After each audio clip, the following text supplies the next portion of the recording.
The NASCAR Craftsman Truck Series will do something they have never done in their history, and that is racing on a street course. They went 31 years without doing that, but that will change in their 32nd in 2026. They will be racing at the Grand Prix of St. Petersburg on Saturday, February 28th, 2026, which is interesting. The announcement of this was made back in August. They will also be racing that weekend with the NTT IndyCar Series, which opened its season on the 1.8-mile street course in Florida for the last 4 years. The Craftsman Truck Series being there will be shown off to a different audience. That schedule will be closer to its other National Series counterparts in the O'Reilly Auto Parts Series, which is the new name for the Xfinity Series in 2026, and the Cup Series. Here's Jusan Hamilton, who is NASCAR's managing director of competition, talking about the schedules in 2026 in NASCAR and more. The Craftsman Truck Series will also race on another street course in the Coronado Naval Base in San Diego, joining the Cup Series and O'Reilly Auto Parts Series in June in 2026 also. Obviously, with the street races that we have now at the Cup Series, racing in San Diego, racing at the Grand Prix of St. Petersburg, we want to make sure that our development series are racing at track types that allow them to advance and be prepared for the Cup level, said Hamilton. So making sure we have a street race at the Truck Series level was something that we evaluated. Obviously, they have the first two street races they'll have in their 30-year history, kicking off with the St. Pete Grand Prix, so it allows us to evaluate that market. Tampa/St. Pete is another huge media market. Here's more from Hamilton. It's also conducive for the Craftsman Truck Series teams to keep them on the East Coast for the early part of their season. He said, it's not a long trip for them to get down to Tampa, and it allows us to gain experience with another street course as we continue to develop and advance on our end with a new street course that we're working on at the Naval Base Coronado in San Diego. IndyCar will be racing at St. Pete for the 22nd time in its history, as they'll race the next day on March 1st. Here's Kim Green, who is the co-owner, chairman, and CEO of Green Savory Racing Productions, who are organizers of the Firestone Grand Prix of St. Petersburg, and more. What a great new racing addition to the Firestone Grand Prix of St. Petersburg to include the NASCAR trucks into Saturday's show next year, said Green. Saturday will be packed for our fans with entertainment. We have IndyCar qualifying, and now an historic first with the NASCAR Craftsman Truck Series race. And as usual, it all culminates on Sunday with the NTT IndyCar Series season opening event on the downtown streets of St. Petersburg. This is interesting that the Craftsman Truck Series will be racing at the streets of St. Petersburg, like I said. Definitely, it was not something I would have expected before the 2026 schedule came out, because of the fact that they were only scheduled to be on one street course before it was all announced and all that. The rumors,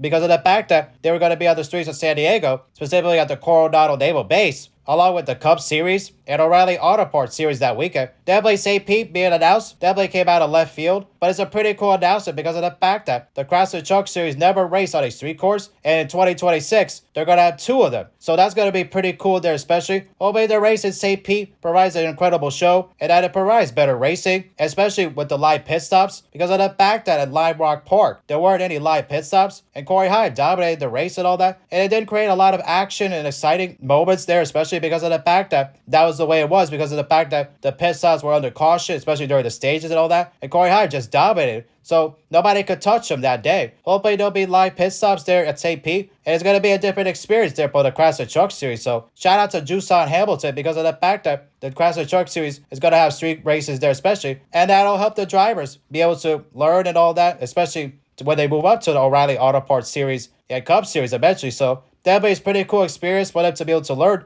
those type of tracks so they won't struggle when they do eventually race on those tracks in the higher series. So definitely shout out to Jusan Hamilton for putting out the schedule and allowing the drivers to be able to learn and all that. But hopefully, especially with the fact that they'll be on the weekend of the IndyCar Series, so that way the Craftsman Truck Series will be exposed to a different crowd. And like I said, hopefully it'll provide an incredible show. And the fact that they're going to have 5 road course races in 2026, as well with Watkins Glen International, Lime Rock Park, as well as the Charlotte Motor Speedway Roval. So that'd be pretty cool for the Craftsman Truck Series to be able to have some more diversity on the schedule. And obviously, they're going to go back to Lucas Oil Indianapolis Raceway Park, Rockyhead Speedway, and North Wilkesboro Speedway again also. So that means the schedule is going to have some diversity. But to be able to see the Truck Series race there on the road courses, that is going to be pretty interesting to see, like I said, on the streets. So like I said, hopefully it'll provide an incredible show. And definitely it'll be a pretty cool challenge for the drivers, because parts of that track can be wide and other parts of it can be narrow. So definitely it's going to be a good challenge there for the Craftsman Truck Series drivers. So definitely it'll be interesting to see how it all plays out. So definitely good luck to the drivers there especially. And hopefully, like I said, it provides an incredible show. And it's definitely something I'm looking forward to watching. So definitely it'll be pretty cool there as well. Anyways, hope you guys enjoyed. Don't forget to leave a like. And if you are brand new, subscribe. And we'll see you guys in the next video. Peace.